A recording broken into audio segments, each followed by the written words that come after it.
Welcome to C for Chemistry class. My name is Pankaj Singh and today's topic is on Rutherford atomic model. This is the lecture number 2 of the structure of atom, and in this session we will see observation of the Rutherford experiment, postulates of the Rutherford and the failure of the Rutherford. So let's start the topic, but before we start please subscribe the channel and also hit the like button. Now this is the experiment and the observation of the Rutherford. First see the experiment. In 1911 यहाँ पर Rutherford ने एक experiment perform किया था gold sheet के साथ, जिसकी thickness जो है अराउंड 100 नैनोमीटर है. यानी ऐसी 100 nanometre, there is 1 nanometre is equal to 10 to the power -9 metre. तो very fine and thin gold sheet जिसमें अल्फा पार्टिकल्स को कंटिन्यूसली बॉम्बार्ड किया गया. Now let's see the characteristic of the alpha particles. क्या होते हैं ये alpha particles? Generally 2 unit of positive charge के बराबर इनका मैग्नीट्यूड होता है. यानी इनकी आइडेंटिटी के लिए हम हीलियम 2 पॉजिटिव चार्ज को अल्फा पार्टिकल के इक्विवेलेंट मानते हैं, जिसका मास जो है 6.67 into 10 to the power -27 kg यानी 4 AMU के बराबर होता है. 4 AMU, 1 AMU, you know the value. Now its velocity is also less 1/10 of that of the light. यानी लाइट से 1/10 टाइम, सॉरी, यानी जितना भी लाइट होगी उसके 1/10 टाइम तो वेलोसिटी किसकी कितनी होगी? इसकी अल्फा पार्टिकल की होगी. So this is the source of the alpha particle. Lead block या कुछ भी ऐसा सोर्स जिससे अल्फा पार्टिकल्स एमिट हो. So many elements, radioactive elements are there which emit the alpha radiations. तो अल्फा पार्टिकल का सोर्स जो है उन्हीं एलिमेंट्स की हेल्प से लिया जाता है. And there is a narrow slit है. यहाँ पर एक पतली सी नैरो स्लिट है, बहुत छोटी सी, जिससे एक फाइन थिन रे can easily pass from this narrow slit. So if it is coming in the form of the wave, there is a little narrow here portion, hole type, which we call as a slit. So एक पतली सी narrow beam, it will pass through the gold foil. Now here this is the stick, like it is known as gold foil. ये पतली सी जो stick जैसी दिख रही है ये gold foil बनाई है. And here the zinc sulphide screen, जो कि फ्लोरोसेंट स्क्रीन. फ्लोरोसेंट स्क्रीन मतलब जब अल्फा पार्टिकल्स और any radiation strike on that screen तो उसकी एनर्जी से वो एक ग्लोएंसी दिखाएगा, एक चमक दिखाएगा. It could be of any colour. तो यहां पर सबसे पहले ऑब्जर्वेशन में यही है, एक नैरो स्लिट है, अल्फा पार्टिकल का सोर्स है, हमने अल्फा पार्टिकल यहां पर लिया हुआ है. तो रदरफोर्ड ने अल्फा पार्टिकल को इस थिन गोल्ड फॉइल में पास कराया, जिससे उसने ये देखा कि टाइनी फ्लैश लाइट के स्पॉट्स भी नजर आए इस जिंक सल्फाइड की स्क्रीन में. तो उसने इस एक्सपेरिमेंट के बाद कुछ ऑब्जर्वेशंस रखे. Let's see the observation. What are those observation?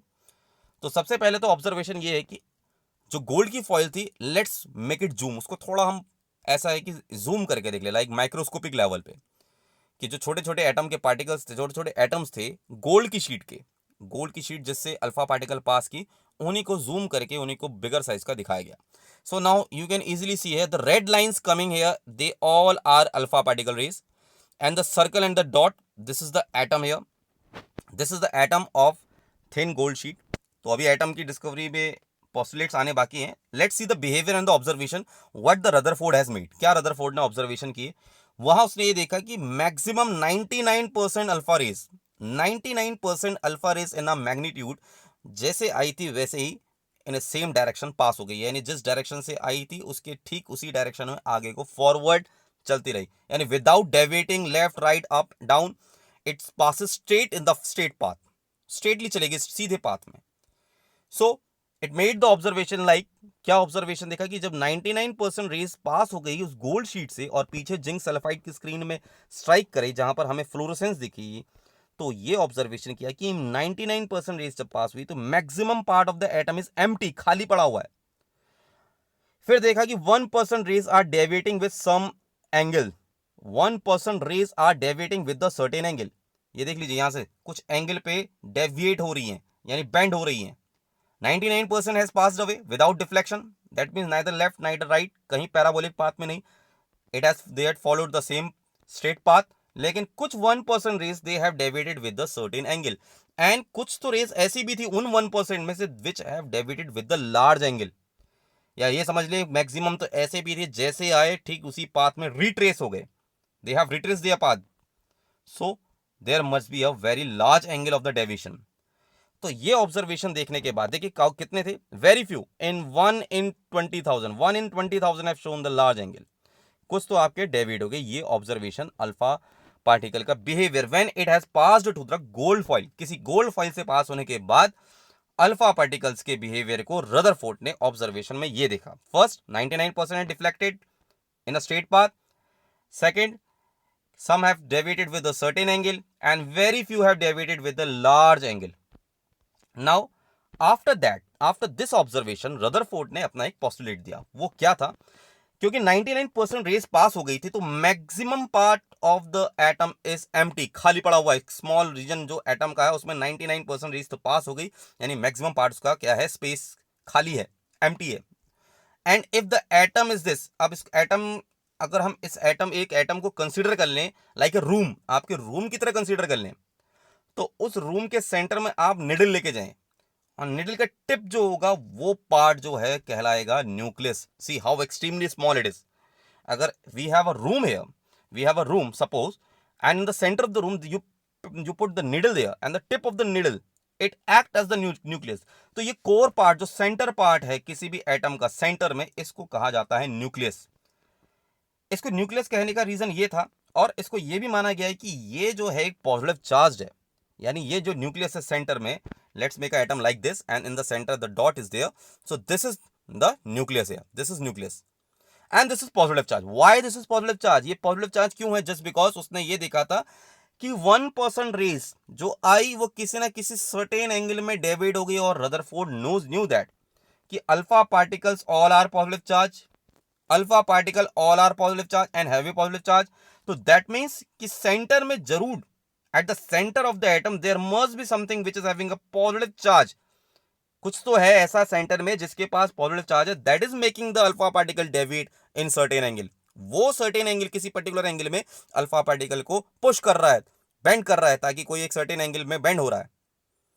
अब वही अल्फा पार्टिकल अगर बिल्कुल सेंटर में अप्रोच कर रहे हैं, this is the atom, this is the nucleus and this is the alpha particle coming, and if it is coming at the center of the core के centre, यानी atom के जो कोर पार्ट है, centre part है, nucleus part है, तो ठीक उसी एंगल में डेविएट हो जाए। That means he has assume, he mean that कि जो सेंटर में पार्ट है एटम के, न्यूक्लियस, वो भी जरूर पॉजिटिव चार्ज कैरी करता है।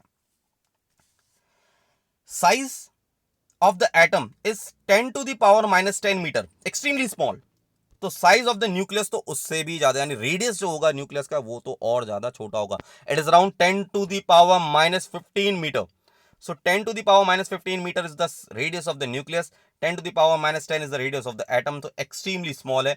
एंड वेरी इंपॉर्टेंट थिंग कि इसमें जो मैग्नीट्यूड है वो पॉजिटिव चार्ज है न्यूक्लियस का, और न्यूक्लियस में हम जानते हैं कि the positive charge in the nucleus is due to the protons. ये मैग्नीट्यूड जो होता है हर एलिमेंट के लिए डिफरेंट है, क्योंकि हर एलिमेंट में आगे हम पढ़ेंगे what is the meaning of atomic number and the mass numbers, isotopes. तो हम ये देखेंगे कि different element having a different atomic number. अब एटॉमिक नंबर डिफरेंट होता है तो number of proton and neutrons भी डिफरेंट होते हैं। तो प्रोटॉन जितने होंगे उतना पॉजिटिव चार्ज होगा, जितने नंबर्स ऑफ प्रोटॉन डिफरेंट होंगे पॉजिटिव चार्ज का मैग्नीट्यूड भी डिफरेंट होगा।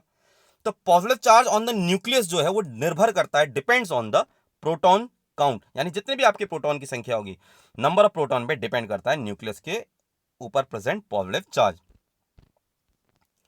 Now next thing is nucleus is surrounded by the electron. ये अज्यूम किया गया कि न्यूक्लियस जो है वो एक surrounded by electron, electron continuously revolving around the nucleus.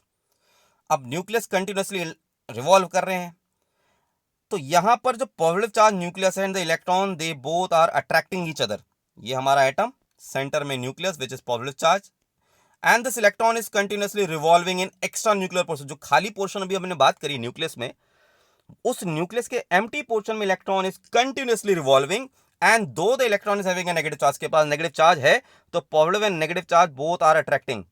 अब positive charge is heavy charge, so it is obviously going to attract the negative charge toward itself, अपनी तरफ खींचना चाह रहा है। लेकिन यहां पर नेगेटिव चार्ज जो इलेक्ट्रॉन है हमारा, वो सब एटॉमिक पार्टिकल इलेक्ट्रॉन कंटिन्यूअसली घूम रहा है सर्कुलर पाथ में।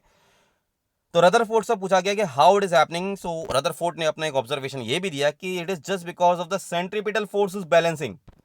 देखिए सेंट्रीपिटल फोर्स क्या होता है।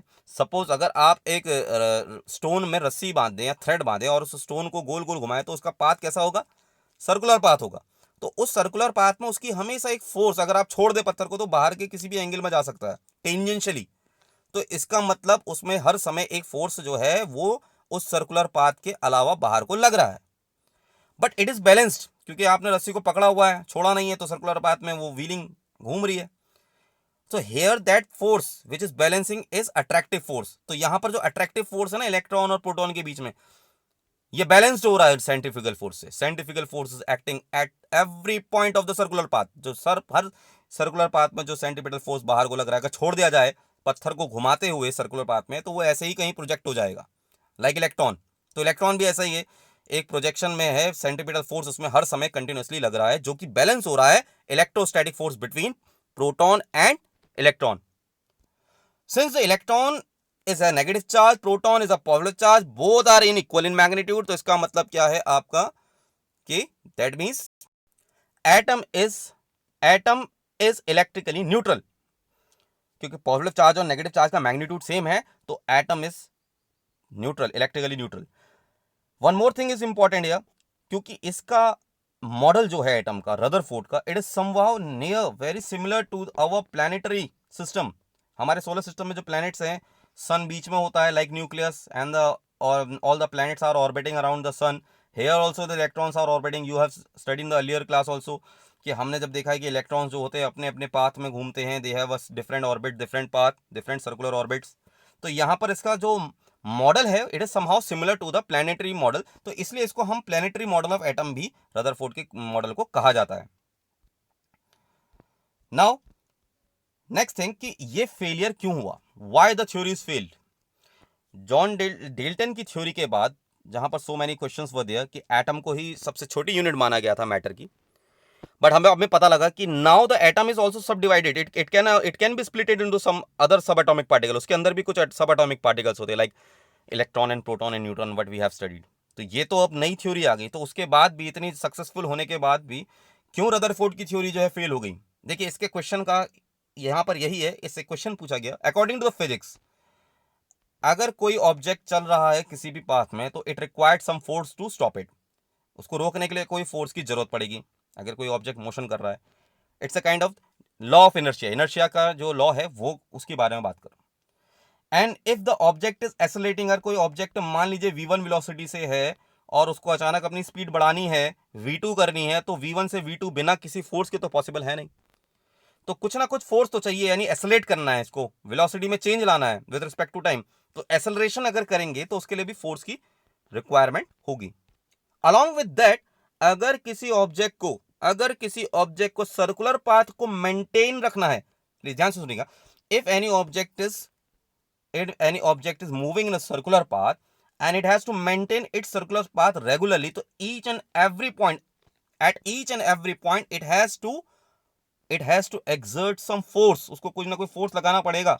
देखिए अगर ये फोर्स नहीं लगाएगा तो ये सीधे इधर चले जाएगा, लेकिन इसने फोर्स लगाया कि टर्न हुआ, फिर फोर्स लगाया टर्न हुआ। हर पॉइंट में इसको अपनी डायरेक्शन को चेंज करना है। सर्कुलर पाथ में कोई एक डायरेक्शन नहीं रहती है। अगर ये डायरेक्शन नॉर्थ जा रही सपोज, तो ये थोड़ी देर में यहाँ चेंज हो जा रही है।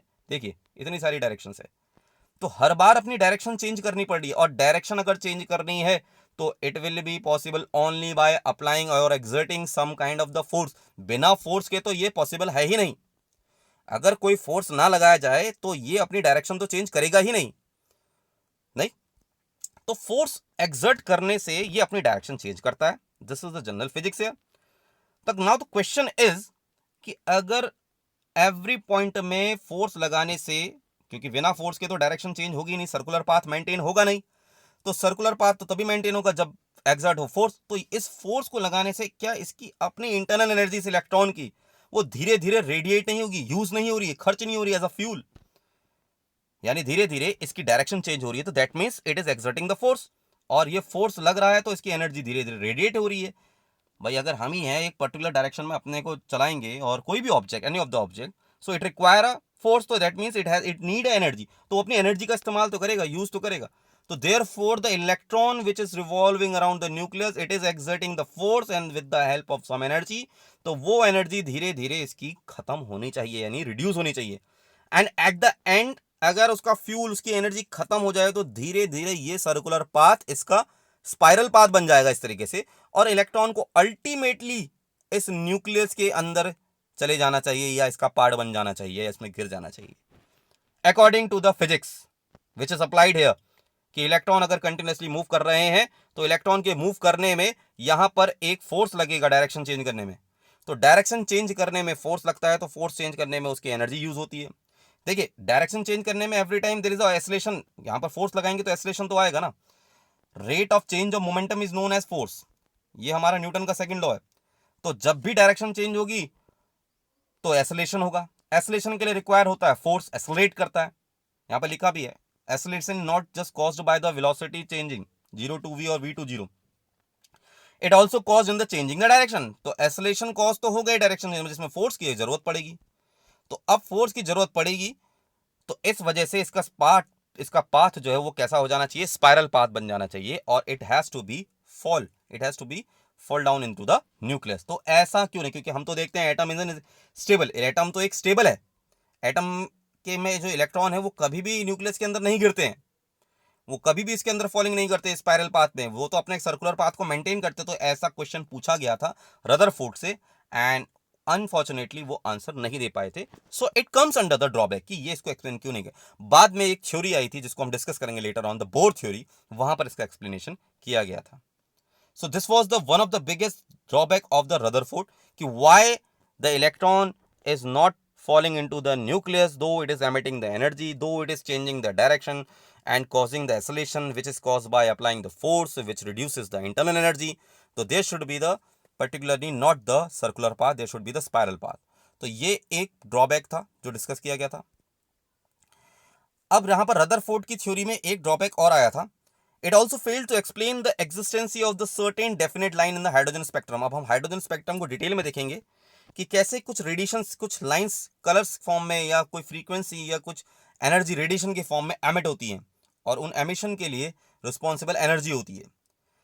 जैसे कि यहाँ पर इफ कंटिन्यूसली लूज, अगर हम जानते हैं कि स्पाइरल पाथ में वो इलेक्ट्रॉन घूमना चाहिए तो कंटिन्यूसली उसको इलेक्ट्रॉन को एनर्जी लूज करनी चाहिए। ये तो श्योर है कि अगर वो स्पाइरल पाथ में घूमेगा या सर्कुलर पाथ में घूमेगा, क्योंकि एनर्जी रिलीज कर रहा है ना वो, तो जब भी हम एक्सेलरेशन कॉज कर रहे हैं डायरेक्शन चेंज करने में, it is releasing the energy. तो दैट मीन्स एनर्जी जो है वो तो कंटिन्यूसली एमिट होनी चाहिए, और कंटिन्यूसली अगर एनर्जी एमिट होगी तो इसका जो स्पेक्ट्रम है वो भी कंटिन्यूस स्पेक्ट्रम होना चाहिए। बट यहां पर आता है डेफिनेट स्पेक्ट्रम देखने को मिलता है, यानी एक फिक्स फ्रीक्वेंसी की लाइन होती है, वो लाइन स्पेक्ट्रम डेफिनेट होती है। ऐसा क्यों होता है, ये हाइड्रोजन के स्पेक्ट्रम का केस रदरफोर्ड नहीं समझा पाए थे, क्योंकि एनर्जी तो कंटिन्यूसली एमिट हो रही है। तो कंटिन्यूसली एमिशन, क्योंकि सर्कुलर पाथ मेंटेन करना है, तो सर्कुलर पार्ट मेंटेन करने के लिए एक्सेलरेशन लगेगा, एक्सेलरेशन कॉज होने के लिए फोर्स लगेगा, फोर्स को एक्ट करने के लिए एनर्जी यूज होगी, जिससे एनर्जी रिलीज होगी, तो कंटिन्यूसली रिलीज होनी चाहिए। तो कंटिन्यूस स्पेक्ट्रम देखते तो समझ में आता, लेकिन यहाँ तो डेफिनेट स्पेक्ट्रम दिख रहा है, डेफिनेट लाइंस दिख रही हैं। तो ऐसा क्यों हुआ हाइड्रोजन के स्पेक्ट्रम को, ये भी रदरफोर्ड नहीं समझा पाए थे।